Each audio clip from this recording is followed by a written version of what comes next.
He resumed speaking.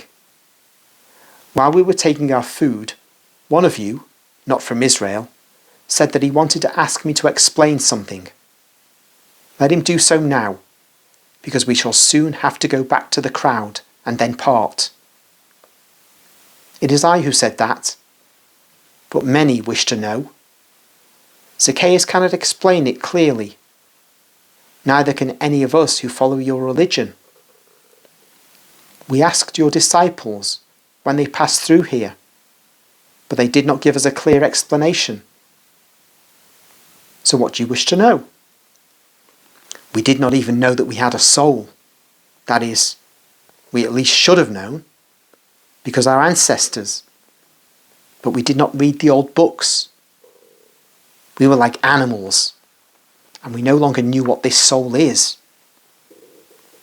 We do not know even now. What is the soul?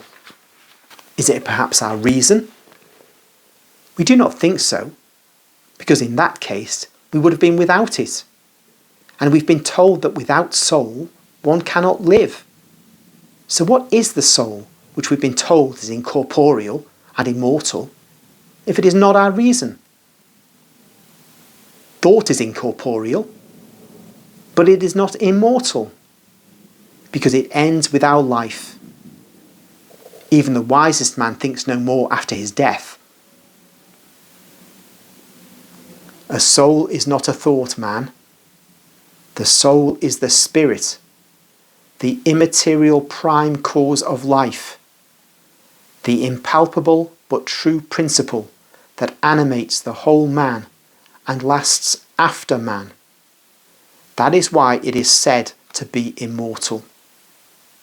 It is so sublime that even the most powerful thought is nothing in comparison with it. A thought comes to an end. The soul, instead, has a beginning, but has no end. Whether blissful or damned, it continues to exist. Blessed are those who know how to keep it pure, or to restore it to purity after making it impure, in order to give it back to the Creator as He gave it to man to enliven his humanity. But is it within us or above us, like the eye of God? In us. Imprisoned in us until death then? A slave? No. A queen.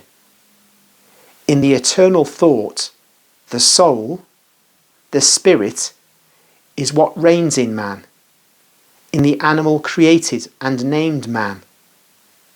The soul was created queen, with the authority and destiny of a queen, as it came from the king and father of all kings and fathers, his breath and image, his gift and right.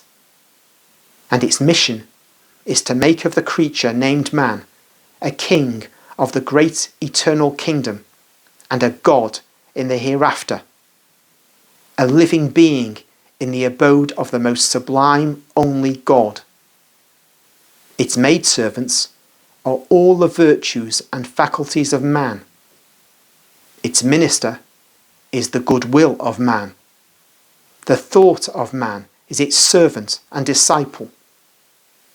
It is from the Spirit that thought acquires power and truthfulness, justice and wisdom, and can rise to regal perfection. A thought deprived of the light of the Spirit will always be lacunose and obscure. It will never be able to understand the reason for truths that are more incomprehensible than mysteries to those who are separated from God, having lost the royalty of their souls.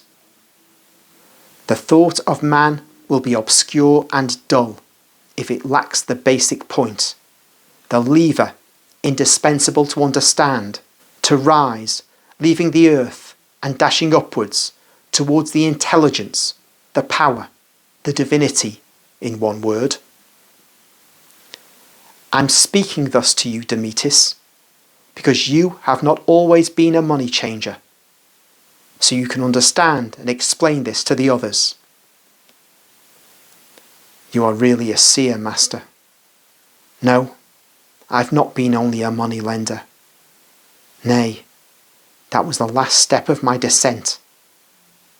Tell me, Master, if the soul is a queen, why then does it not reign and subdue the evil thought and evil flesh of man? Subjection would be neither freedom nor merit. It would be oppression. But thought and the flesh overwhelm also the soul. I'm speaking of myself, of us, and they enslave it too often. That is why I asked whether it was in us in the form of a slave.